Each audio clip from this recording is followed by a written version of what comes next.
Matthew 6 verse 9. This is how you should pray. Our Father in heaven, let your name be kept holy. What Jesus taught his disciples about prayer in Matthew 6, he himself applies on various occasions throughout the Gospels, like here in John 17.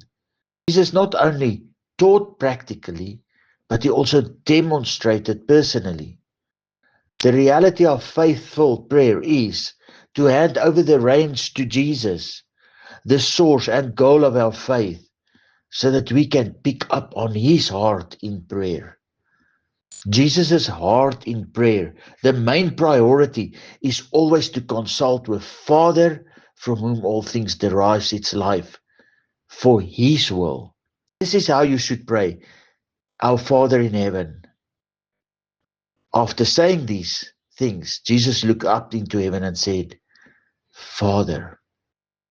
Our true prayers must be aimed towards our Father in heaven, in Christ Jesus, to pick up on his heart by his Spirit for what Father wants.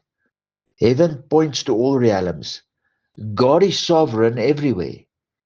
To look up to the heavens doesn't mean to look up into the sky, but rather to acknowledge that God is everywhere, even in our thoughts.